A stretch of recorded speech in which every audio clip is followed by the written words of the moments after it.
To that in a second, but I want to show you the list. 1, Kyrie Irving, he's still available. 2, Chris Middleton, he's still available. 3, Fred VanVleet, he's still available. 4, Draymond Green, he is not still available. Draymond Green has signed. Let's get to it and find out what's what as he becomes the first free agent signing. Breaking news, Draymond Green, 4 years, $100 million.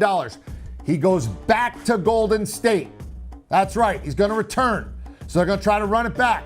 You saw he was at a big charity golf tournament yesterday where Steph Curry was playing against Patrick Mahomes. He was there with Klay Thompson, with Steph Curry, arm in arm, very prominent. Well, he's going to be prominent and arm in arm with those guys next year on the court as the Bay Area tries to run it back so 2-3 stays in the Bay. Let me get my guys in and find out what's what and who's who. James Herbert, Bill Reiter to jump aboard here. Bill, I'll go with you first. Give me just your overall thought. Any surprise here? Did you think there was any real smoke that he might leave? And who gets the better end of this contract, the team or the player? Yeah, initial thought is what a miracle. We've been four minutes into free agency, and they somehow were able to get a deal done in 3 or 4 minutes and get it announced. I mean, this was expected all along. And as soon as Jordan Poole got sent to Siberia/Washington, D.C., you knew Draymond Green was going to come back. They have been very vocal behind the scenes and frankly just publicly that they feel like Draymond is a critical piece of what they have. They think they still have a championship window. And I think it's a good deal for everybody, Eric. I do. Would someone out there have paid Draymond Green more than 4 years, $100 million? Would a team like Houston or Detroit or someone else that they could find the cap space overpaid and put him in a situation where he can't compete? Yeah, I think they would have. But you noted he loves this team. He loves those teammates. He wanted to be there. They wanted him. This makes sense. And if you still think Draymond has something to offer, and the Warriors do, everybody wins in this deal. Do you? I mean, like, how much gas is left in the tank here? I'm going to give you more of these, sort of analogies. I mean, is he walking up 15 on the back nine? Is he walking up 12? Or is he walking up 18? I mean, where is he in his career when he now gets $4 million? And by the way, I agree with you. I think it seems like the ultimate sort of fair deal for everybody. Look, I love the question because we make this mistake in free agency and drafts where everybody wins and everybody's going to be a star. And that's not the way that the world works, right? People make mistakes. I think it makes a lot of sense for now. And I do think Draymond Green is a critical piece. I think Steve Kerr's right. They're not a championship contender without him, and they are certainly a championship contender this upcoming year with him. They obviously added Chris Paul. Chris Paul's deal goes off the books in a year, so they can recalibrate if that doesn't work. I think, to answer your question, I think he has a lot to offer for probably 2 years.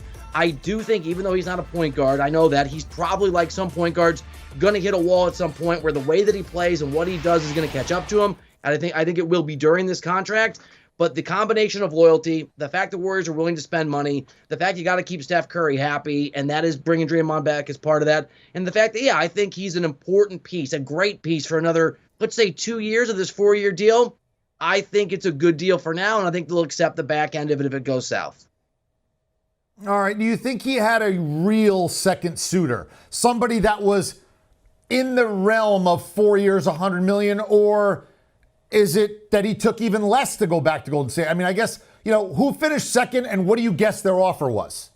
Yeah, so there's two things here. One, yes, there were teams that were willing to pay him or at least explore the idea of paying him too much. And I think but I do think it's a pretty good deal for Draymond Green. And part of the reason, and we discussed this earlier on HQ, is that this is a day where you can just get sideways with players, with stars, and it can complicate things.